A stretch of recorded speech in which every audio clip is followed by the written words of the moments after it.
CBSE Board, Class 10, History, Chapter 1, Part 2. This video is created by Rini Matthew. The first segment of this chapter is titled The French Revolution and the Idea of Nation. We know that the impact of the French Revolution, which took place in 1789, was great. It was felt across the world. Many nations were influenced and even inspired by the French Revolution because France was trying to let loose its grip from an absolute monarch. The monarch was very strict, and because of that, these people just wanted to get away from the monarch, and that is how it became a full-fledged territorial explosion.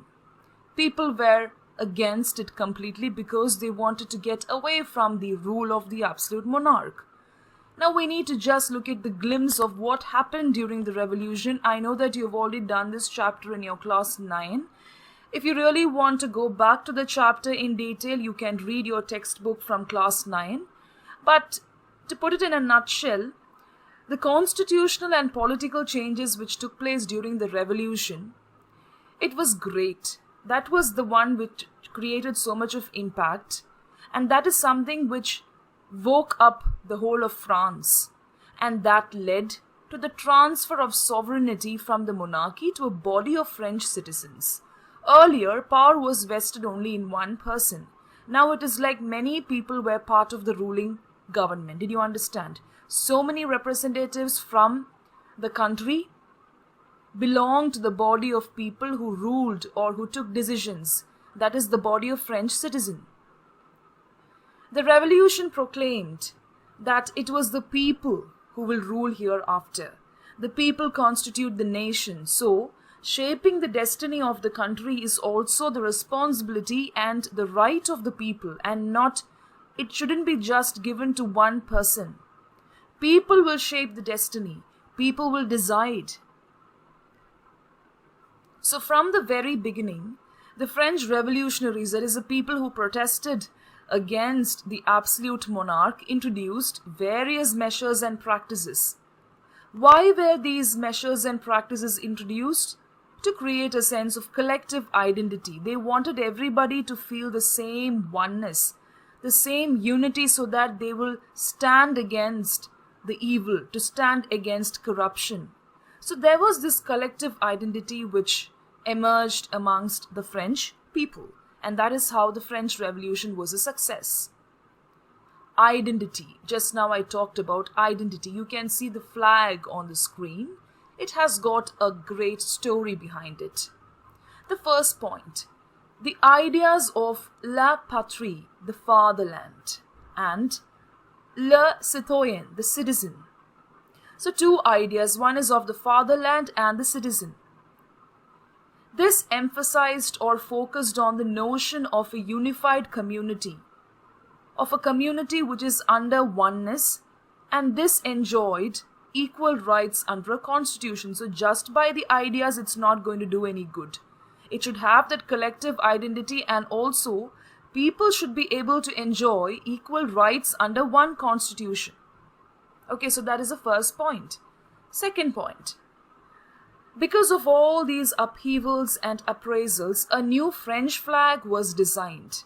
And of course, as you can see in this picture, it is tricolored. This was chosen to replace the former royal standard. The royal standard had to be completely removed, and when people are representing the government, then of course you have to have a flag which will represent the whole of France. The Estates General. I hope you know what is the meaning of Estates General because you have already learned about it, the formation of the Estate General in your chapters from class 9. So this Estate General was elected by the body of active citizens. Okay, so initially it was called the Estate General, and later when democracy or when France started operating under a constitution, Estate General was renamed as what? The National Assembly. I hope till here it is clear. Now the fourth point. So, to spread patriotic feelings, to spread oneness. You must have even come across this when we all stand together and sing for our India, the national anthem, or beat any patriotic song. We have that feeling of oneness irrespective of from which state you are, right? The same feeling is there when you promote new hymns. New hymns were composed, oaths were taken, martyrs were remembered, they were commemorated. All the martyrs who died for the sake of the nation. And everything was done in the name of the nation. Hymns, oaths, and the martyrs, commemoration of the martyrs.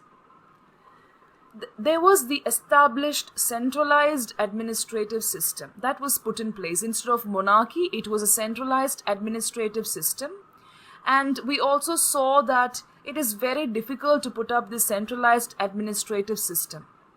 And this system formulated uniform laws for all citizens within its territory.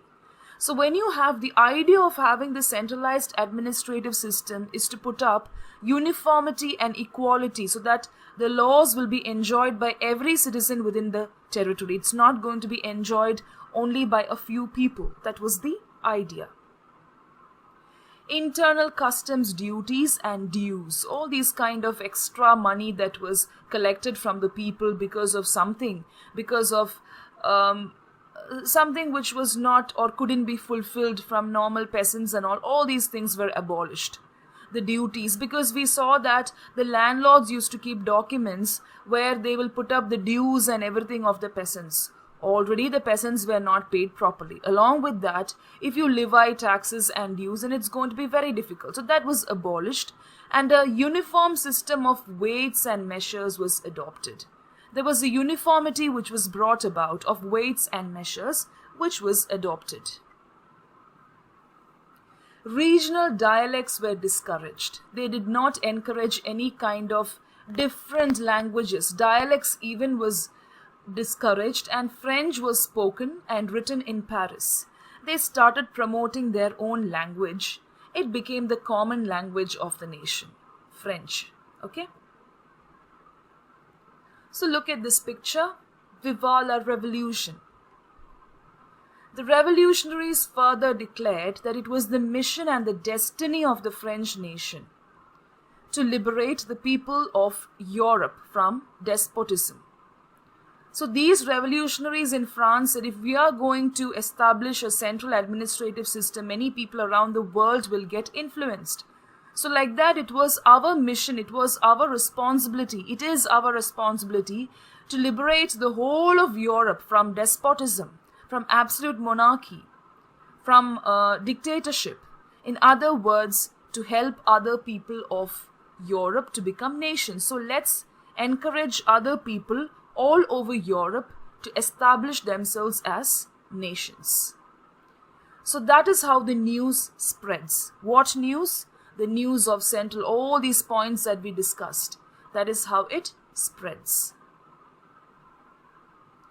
When the news of the events in France reached different cities of Europe, it was something that was novel in those days. People were not used to such kind of events.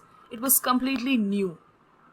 So when this news started spreading to other parts of Europe, they were really anxious and excited. Students and many members of educated middle classes started setting up Jacobin clubs. So students and many people who really wanted to come forward and make a change started setting up Jacobin clubs. Small clubs were set up. So they had activities and campaigns which prepared the way for the French armies. The French armies actually took up these activities and campaigns, and it prepared the way for French armies. It led to the formation of French armies, which started moving into Holland, Belgium, Switzerland, and much of Italy in the 1790s. So first step was to form these clubs, which led to the formation of armies, and those armies moved into these places. So as a result of that, so many revolutionary wars took place. French armies began to carry the idea of nationalism abroad.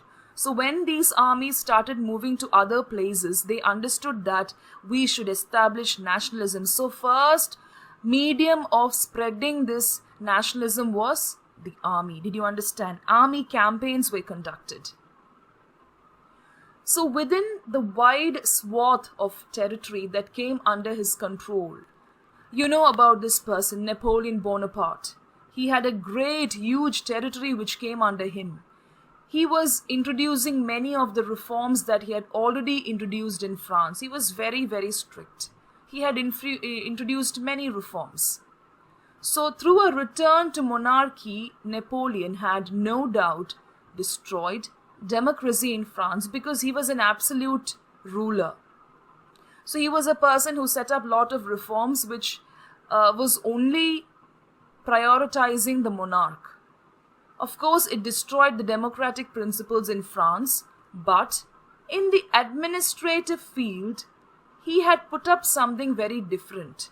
He incorporated revolutionary principles which was very new to France. Only when Napoleon came into power, he had put up these revolutionary principles in order to make the whole system more rational and efficient. So we can understand that earlier, rationality and efficiency was not there in France. Only after Napoleon came into being, of course, democracy was disturbed, but the rationalism and efficiency came into being because of what? Because he incorporated revolutionary principles. These principles brought about a lot of change. I hope you know that this is Napoleon Bonaparte. The Civil Code of 1804, this particular civil code is known as Napoleonic Code. It did away with all privileges. It just stopped all the privileges based on birth and established equality before the law and secured the right to property. So this particular code itself is known as Napoleonic Code, which stopped with all the privileges that one enjoyed because of birth. For example, if you're born to a noble family, you'll be having some privileges. That was stopped. And equality before the law was established, which secured the right to property for each citizen. This code was exported to other regions also under French control. Many people wanted to establish this code. In the Dutch Republic, in Switzerland, in Italy and Germany, in all these places, Napoleon simplified administrative divisions. He had simplified versions of ruling which abolished the feudal system, and it freed the peasants from serfdom and manorial dues. So he was successful in putting an end to feudal system, in freeing the peasants, and also to stop from serfdom, manorial dues. Everything was done. In the towns too, guild restrictions were removed. Nobody had these guild restrictions in towns. So of course some good things was done under the administrative rule of Napoleon. Now we need to look at this particular slide, which is very important. Can you see two pictures here? Of course, this brings you to the notion of transport. Okay, transport and communication systems improved. It was improved under Napoleon, that particular code. Peasants, artisans, workers and new businessmen enjoyed a newfound freedom because so much of freedom was there. These people, the normal people, started enjoying a lot of freedom.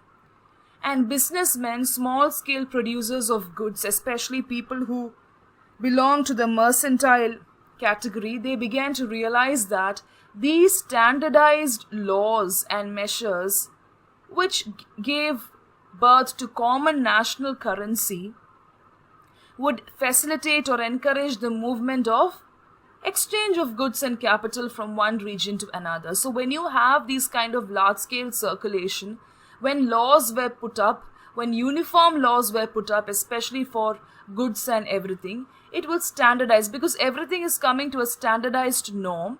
Then it will be easy for them to exchange and trade goods from one country or one region to another. It will not be so complicated. So businessmen came into being. When all these people enjoyed a kind of freedom, businessmen or merchants were put up. And you should remember the towns and town centers which were put up. Now, what is the meaning of this word harbinger? It is a person or thing that announces or signals the approach of another. It is a kind of signal which is given by one person on the approach of another. So details of this slide will be seen in the next video. So stay tuned. I hope the meaning of harbinger is clear to you. It is a person who announces or signals the approach of another person.